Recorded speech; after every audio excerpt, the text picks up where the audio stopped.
یہ جو اللہ والے تھے، یہ جو اللہ کے نیک بندے، انہوں نے ساری زندگی مخلوق خدا کی خدمت کی، ساری زندگی یہ لوگوں کو نوازتے رہے، ساری زندگی لوگوں کا پیٹ بھرتے رہے۔ انہی خاصان خدا میں ایک ہستی حضرت قطب عالم شاہ بخاری رحمت اللہ تعالی،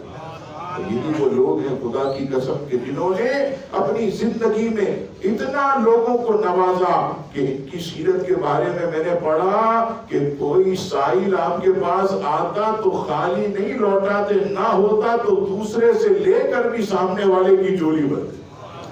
کوئی خالی جاتا۔ اور میں نے پہلے عرض کیا آپ کو گزشتہ جمعے کے موقع پر کہ یہ جو اللہ کے ولی ہوتے، یہ جب دنیا میں زندہ ہوتے تو قید خانے میں ہوتے، اور جب دنیا سے جاتے ہیں قید خانے سے آزاد ہوتے ہیں، تو جب دنیا میں یہ اس طرح آنے والوں کو نوازتے تھے تو انتقال کے بعد، وصال کے بعد ان کی طاقت اور بڑھ گئی۔ اس سے پتا چلا کہ اب تو اور زیادہ نوازتے،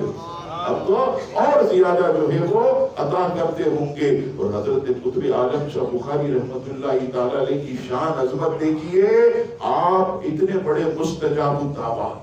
اور اللہ تبارک و تعالیٰ کی بارگاہ میں اتنے مقبول کہ آپ اگر کسی کے لیے دعا کے لیے ہاتھ اٹھاتے تو ہاتھ جب اللہ کی بارگاہ میں بلند کرتے، ہاتھ نیچے نہ آتے تھے، اللہ تعالیٰ سامنے والے کی جھولی کو بھر دیتا،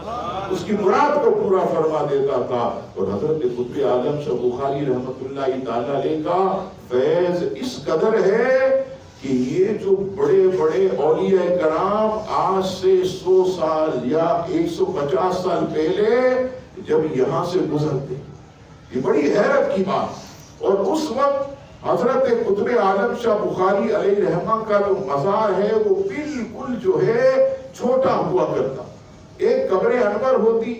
اور بالکل جو آج شاندار طریقے سے بنایا گیا ایسا نہ ہوتا تھا۔ لیکن خدا کی قسم لوگ بتاتے ہیں کہ 100 سال قبل جب یہاں سے کوئی اللہ کا کامل ولی گزرتا تو کھڑا ہو کر اپنی سواری اور اپنی گاڑی کو روک کر یہاں پر فاتحہ پڑھتا۔ مریدین پوچھتے حضور یہ مین سڑک پر گاڑی روک کر یہاں پر آپ کسی قبر پر فاتحہ پڑھیں کیا ہے؟ کہتے ہیں یہ ہمیں جو ہے وہ